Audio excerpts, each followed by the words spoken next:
is the KRON 4 Morning News. Well, we want to let you know about this weekend's Craft Brewers Conference and Brew Expo is going on in San Francisco. And here to talk about all things beer, Matt Rutkowski. He's an avid craft beer enthusiast with Spiegelau. Yes. Is that the way you say Yes. that? They're the guys who make all the lovely glasses. Yes. Yeah, well, this is pretty. Uh-oh. Tell us a little bit. Losing the foam. Tell us a little bit about the different types of beer that you've poured here. I have the major beer styles from around the world. There's two basic styles. There's lager beer and there's ale. Yeah. And ale is a top fermented beer. It's the vast majority of what's consumed around the world.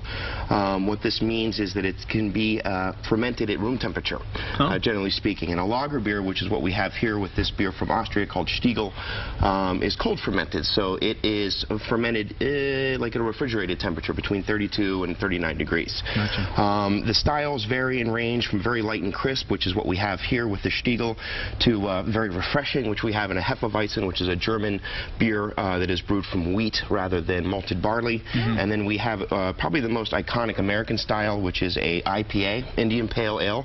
It's actually not from India, but it's reminiscent of beers that were sent to India. This was actually local, you were saying. Yeah, this is a local beer from Bear Republic called Racer 5. It's up in Sonoma.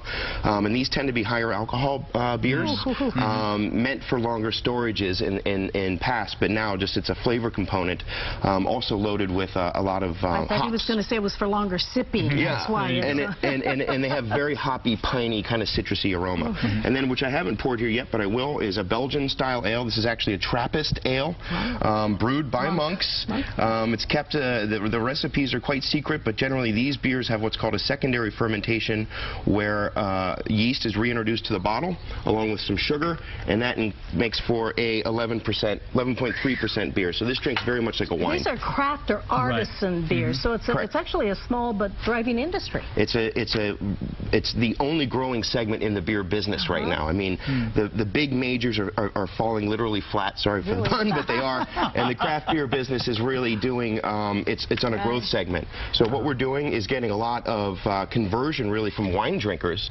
Our parent company is Riedel Crystal. We know how the wine trends are going in our Spiegelau business, which makes wine glasses and beer glasses as well. We're seeing this growth from a lot of people who are wine fans moving over into craft beer because the flavors are great. So hate to cut in, but there's more information on the Craft Brewers Conference on your screen. And we're out of time, so cheers. Thank you. Stay dry. We'll see you tomorrow.